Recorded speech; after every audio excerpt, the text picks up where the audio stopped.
everybody on YouTube, this is Super Nintendo, and welcome back to another episode of Kirby and the Forgotten Land. In the last episode, we did 2 more levels of World 3, and we got ourselves some more level ups, some more upgrades for our copy abilities. So, let's go see what those are. Yeah, we got lots of blueprints. You're just going to say the same thing every time we give you more than one. Time Crash. And Fleur Tornado. Let's go Fleur Tornado first. Looks like this one will be a little bit more powerful, but still the same rapid fire.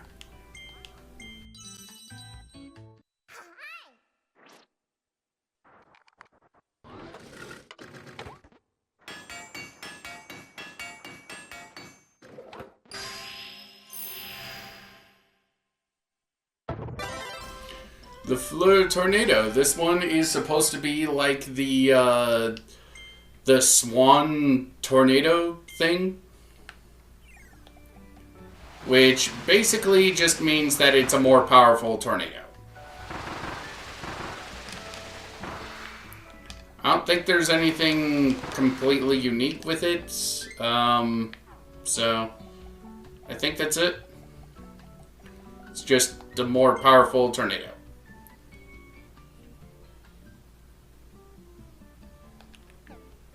Yeah. Alright, so let's see what Crash does. Maybe we become a bandicoot. I may or may not have been playing a lot of Crash Bandicoot lately.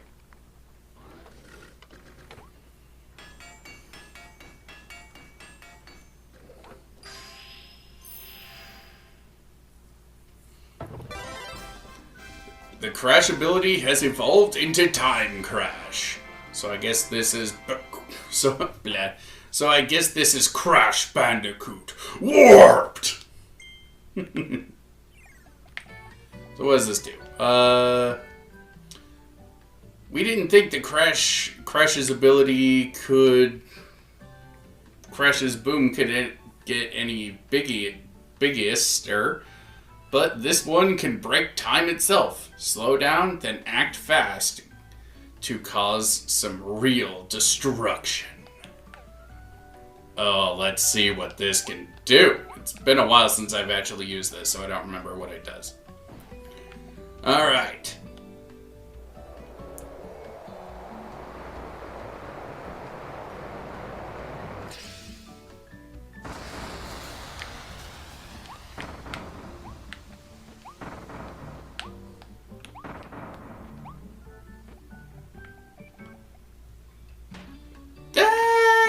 Pretty freaking cool. I'm not gonna lie, that is pretty cool. I do not remember that ability, like, at all. Honestly, I don't use Crash that much. Okay. So, we are gonna be taking Ranger. And we are going to go and face off against the boss of World 3. Let's go.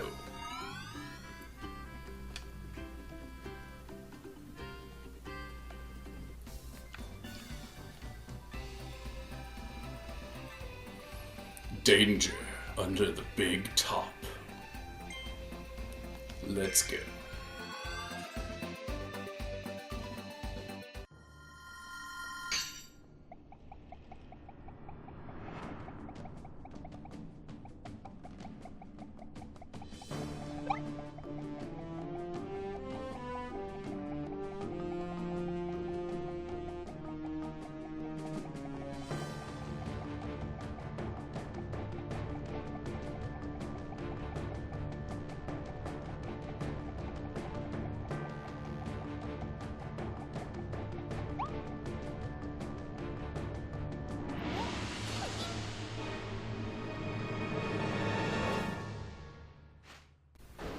It's a furry!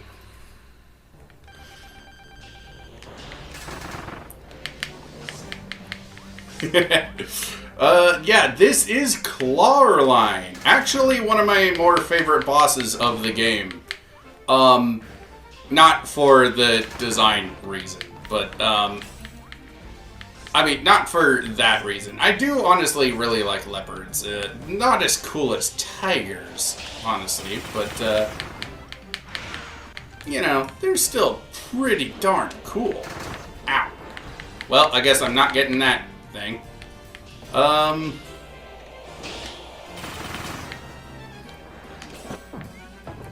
Yeah, so one of the things for this boss is actually that we have to use Ranger in a special sort of thing. You are not going to be pouncing on me, and I will not let you do so. Come on.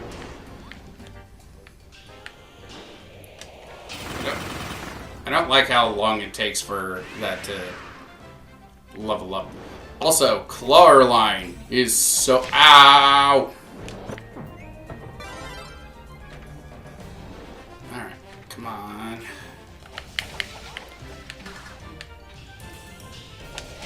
Ah, God damn it, takes so long to...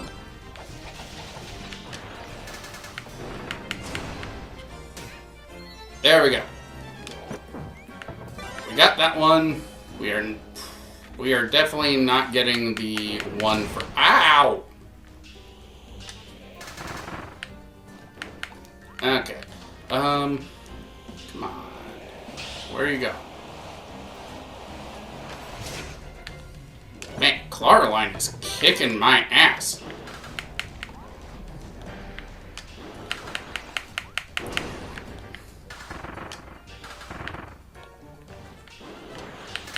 No, no,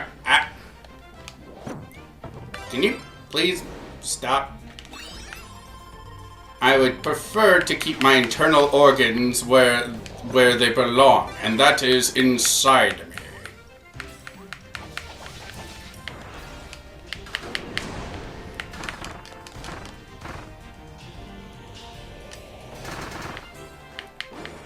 Yeah, Clawline I don't think is actually weak to this weapon, unfortunately. So, I think for the one where... I think what it is that you really gotta get really all that... What is it? With this sort of weapon, with this boss, I think what it is that you really just need to get good with the dodging mechanics.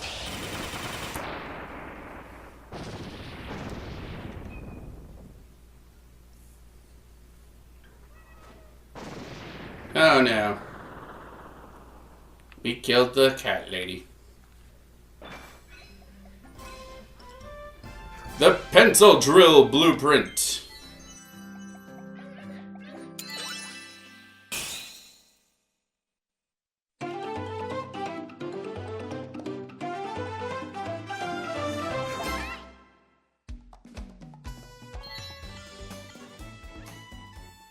Clear within 1 minute and clear without taking any damage. Those are the ones that I need to do.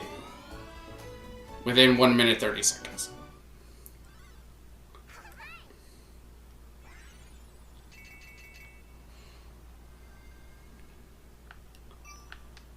Okay.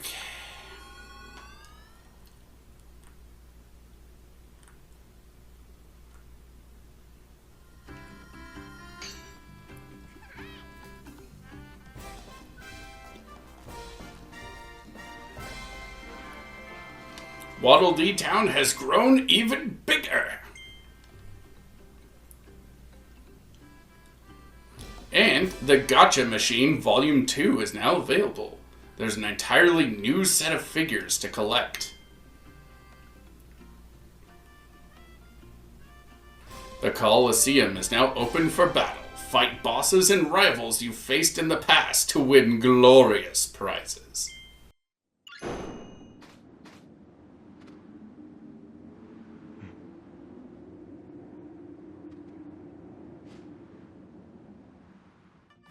And as if Meta Knight's swords on the Colosseum weren't clue enough, there's Meta Knight.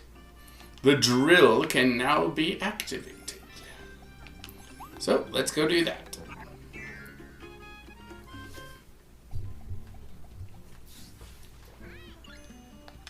What was that? The pencil drill? Gimme, gimme. I can get the tools ready.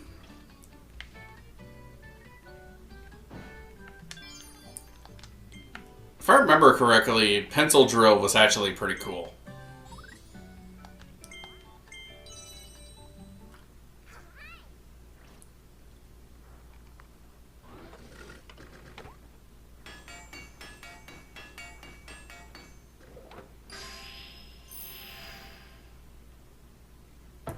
Yep, the pencil drill.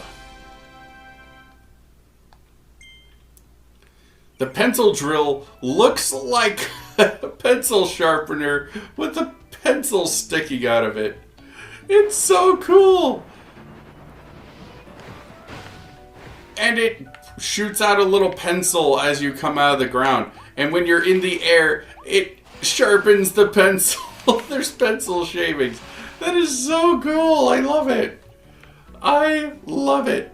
I mean, I never have to use a pencil sharpener these days because I use a mechanical pencil. But, yeah, it's so freaking cool. I love it. Alright, we're going to take our trusty lava and go back and try to get the last 2 Waddle Dees from Clawline. Oh, crap.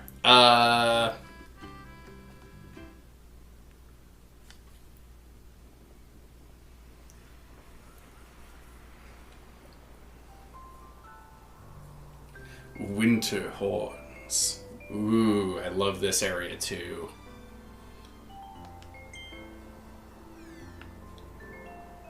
We will do that one in the next episode, maybe. I don't know. One of the future episodes for sure. But I need to actually go back to Waddle Dee Town for a second. You know, I will say, I do actually like Clawline's design. Like, just not in the way that a lot of other people might. I'm sorry, she's a little too animal for me in that regard. But, like, she does have a really cool design. It's just too animal for me for that kind of enjoyment, you know?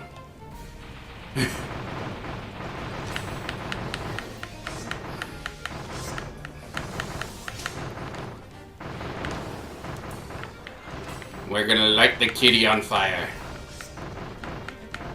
She's been a bad kitty. Lava is... Honestly, fire is just a really good DPS weapon. It is just super freaking good. It is probably one of the best DPS weapons. Or, I keep saying weapon.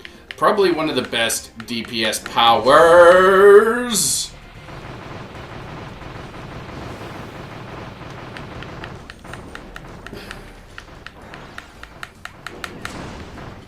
No!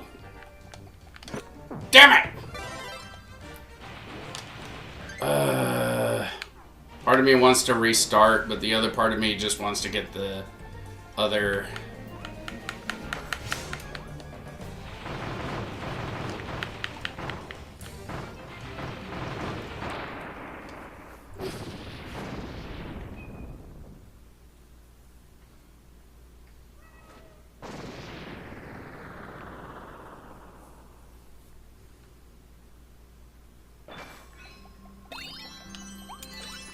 Alright, we got the minute and a half one. Now we just need to do the one that requires not getting hit.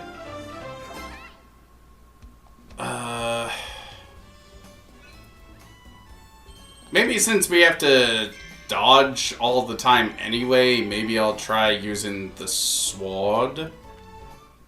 Since I think maybe that one's a little stronger overall. But then again, this one has the damage over time thing. I'll give it one more try of lava, and if I can't do it, I'll switch to the sword. I remember Clawline gave me a lot of trouble the last time I fought her too, so... like, trying to get the non-damaging thing, so let's go with sword. Let's see who wins this game of rock, paper, scissors. The kitty or the sword? Then again, maybe I should use the pencil. Because the pencil is mightier than the sword.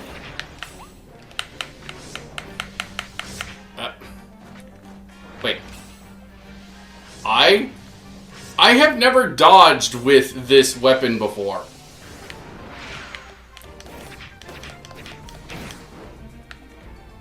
I have never tried to guard with this weapon before. I have the shield! That is so freaking cool! You really do just become the sword boss thing. That kind of makes... I think that might make you impervious as long as you're not hit from behind. I was hit from behind, but it still didn't hurt me. Maybe it's a thing where you can only guard for so long within a particular thing. I didn't know this about this ability.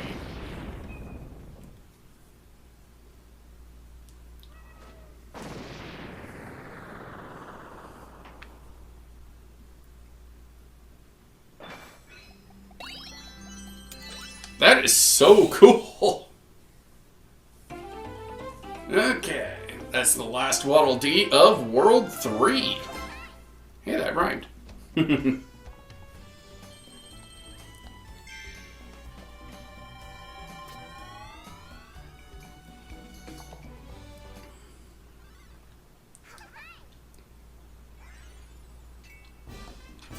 All Waddle Dees saved.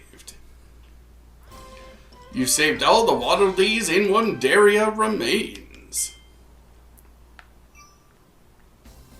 Okay, let's try and find the rest of these challenge roads. I know that there are a few hidden ones in each place that we go to.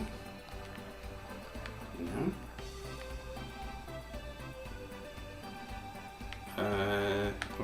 Over here? Yep.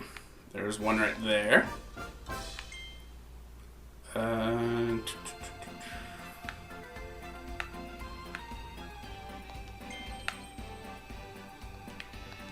not one around here.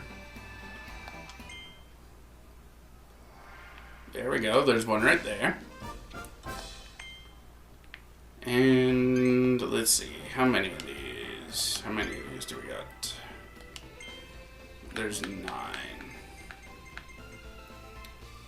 Okay. Guess we will do that one first.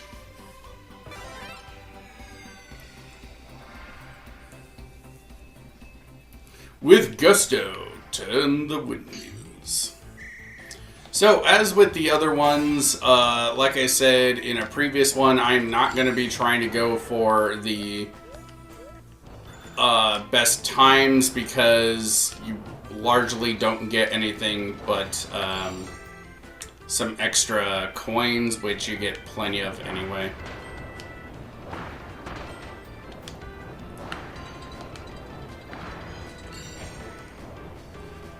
I will be trying to get them if I can, but if I can't, then it's not a big deal to me.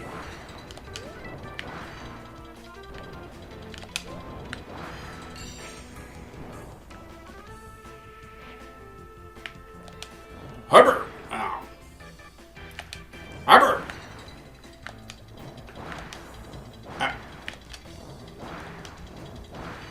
Alright. Kinda wish you could charge up your gust of air a little bit.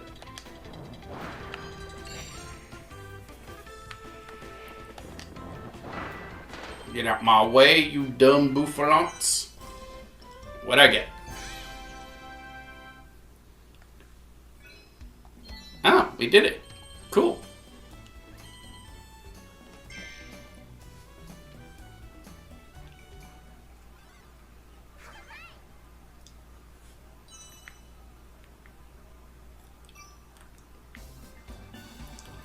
Alright. Needed. Needoo.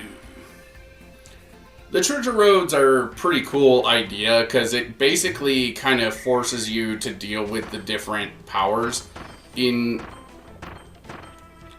the game, which I think is a pretty neat idea because otherwise, like, there's not really much point.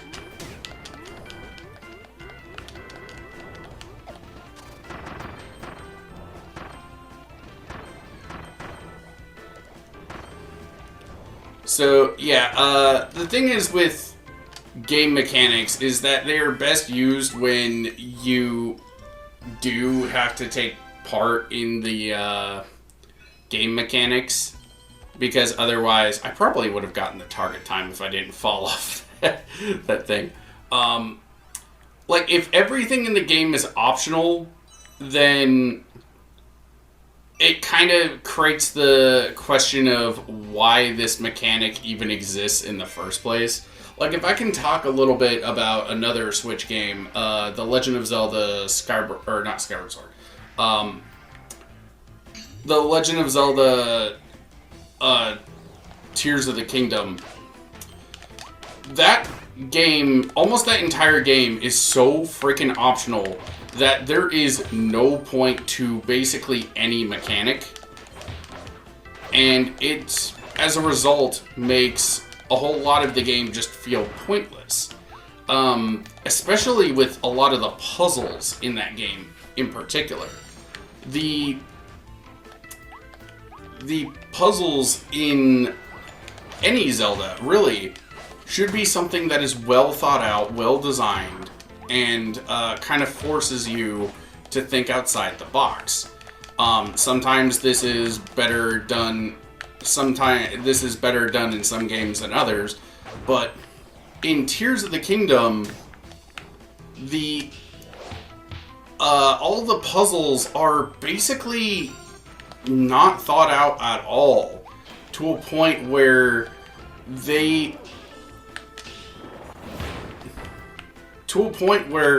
basically the entire... Ow. I am just getting my butt kicked this episode. To a point where it doesn't feel like the game's puzzles have any thought put into them at all. Because there's basically no... It doesn't feel like there's any planned method of how you actually solve these puzzles. And, like, some people would probably say, like, well, that's the point of Tears of the Kingdom. It's an open world sort of game. But, like, I am going to die. But, like, just fucking die already, bonkers. Fuck.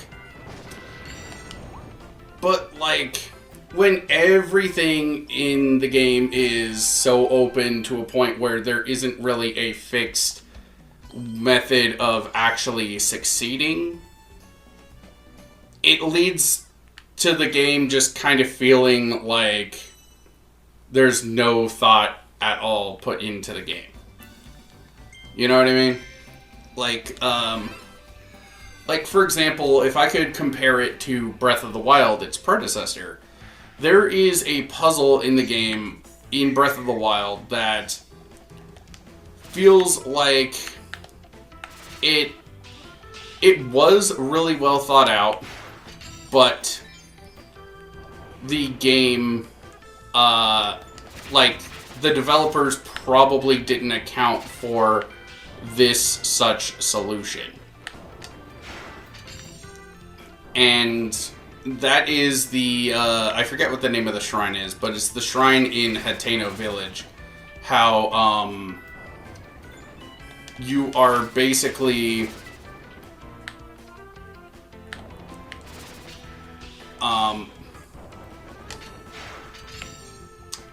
you have like the motion control ability, and you're supposed to guide this like big glowy ball through like a little ball maze thing, and like that's what you're supposed to do, and you can do it.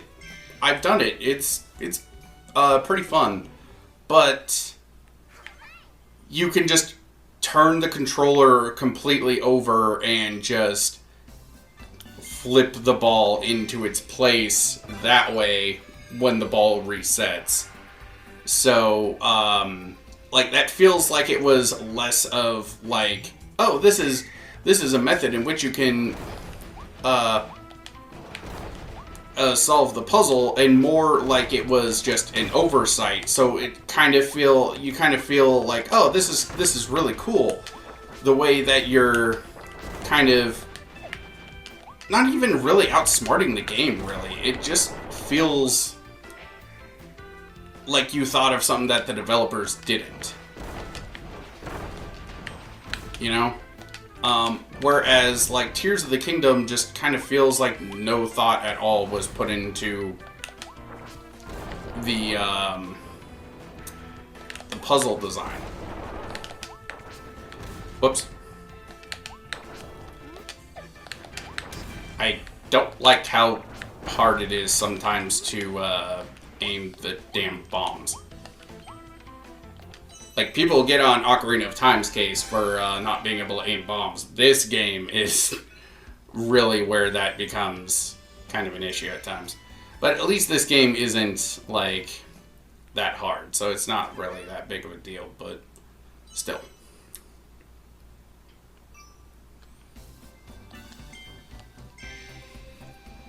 So, like, I like that the game actually kind of asks you to interact with the different mechanics. And, I mean, the challenge road things are still optional, but if you're not doing them, then you are going to have a much harder time with this game, because you're not going to be able to upgrade your different copy abilities. Which, of course, you can do for a challenge, but, like, you are intentionally kind of handicapping yourself by doing so. Crap!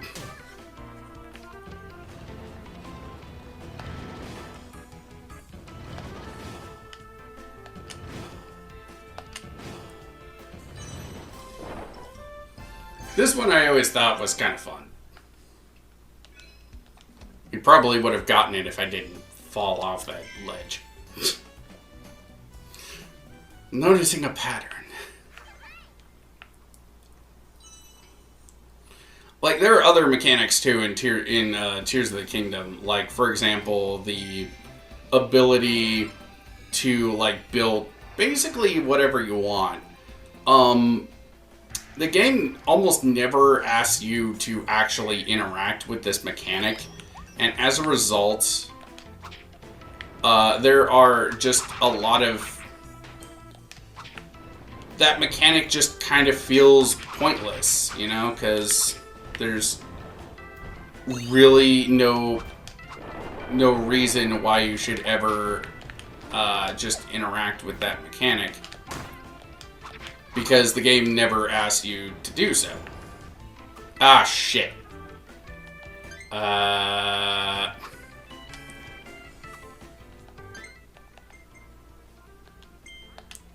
Try again. The game never asks you to interact with that mechanic, so as a result, the mechanic just feels pointless. It doesn't feel like there is any actual reason to engage with it. And, like, whenever you do engage with it, though, whenever the game does ask you to engage with it, the materials that you need are just kind of provided for you. So, you don't need to go out and find these different things.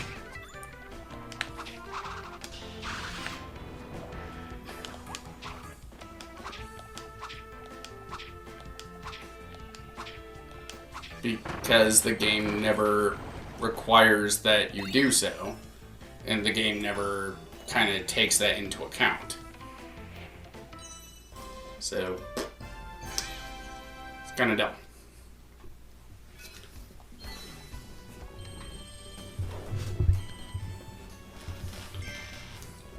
Even when the game does kind of, it's like, basically, there's no reason to interact with this mechanic outside of your own self-satisfaction.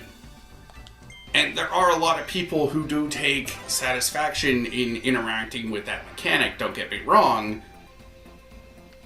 But it's a mechanic that the game never actually asks you to utilize, so it kind of feels hollow.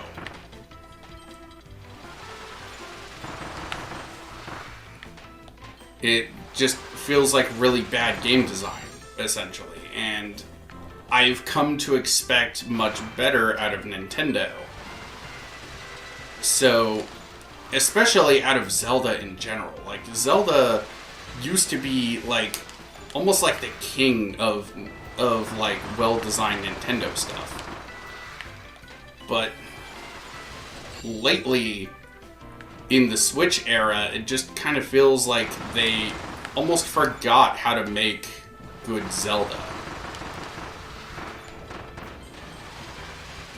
And it's like Breath of the Wild is fine, but like Tears of the Kingdom really sucked.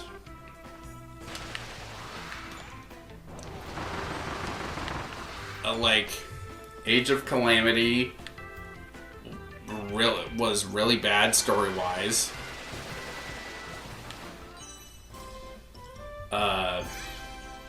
The upcoming like Age of Imprisonment doesn't really look like it's gonna fix anyone's problems with the Tears of the Kingdom story. In fact, by its mere existence, it showcases that there's a whole lot of story in Tears of the Kingdom that had yet to really be capitalized on. So, I don't know. Echoes of Wisdom. Echoes of Wisdom, I feel, is really disappointing overall, because I have been asking for years, basically, for a Zelda game that focused entirely on Zelda as a playable character. And we finally get it, and it's boring. It's boring as shit. And I don't think it's because Zelda herself is the main character. I think it's because of the leftover game mechanics from Tears of the Kingdom. Like,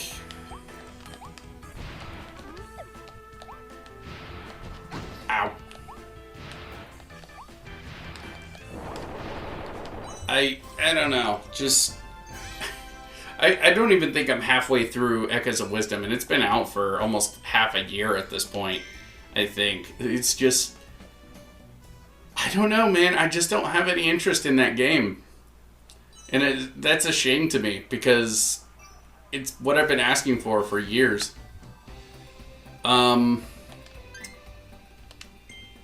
So, that'll do it. We did all the challenge roads. We finished the boss.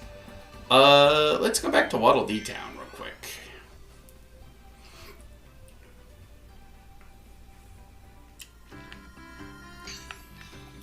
Okay. Let's take a look around here a little bit. Okay, so these aren't open yet.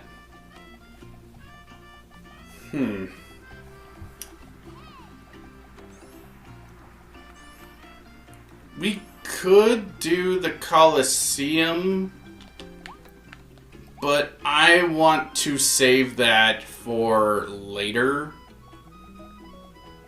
Because there's going to be a lot more added to the Colosseum as the game progresses. And I would kind of like to tackle all that at a point where most of the, like, we can just kind of do it, like, one after the other. So, I think that's what we're gonna do. So, next time on Kirby and the Forgotten Land, we found ourselves a hidden secret stone, a rare stone. And, God, I got Tears of the Kingdom on my brain now. Secret stone? Demon King? Demon King? Secret stone? Anyway, next time on Kirby and the Forgotten Land, we are going...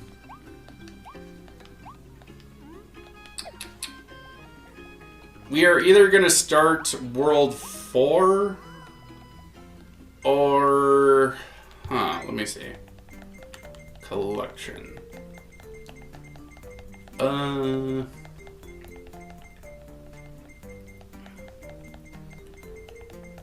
I think we're probably going to start World 4, I think is what we're going to do.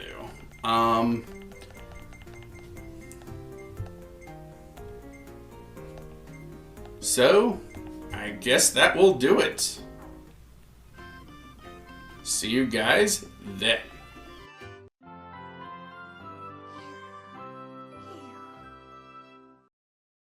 A cylinder sinking square window.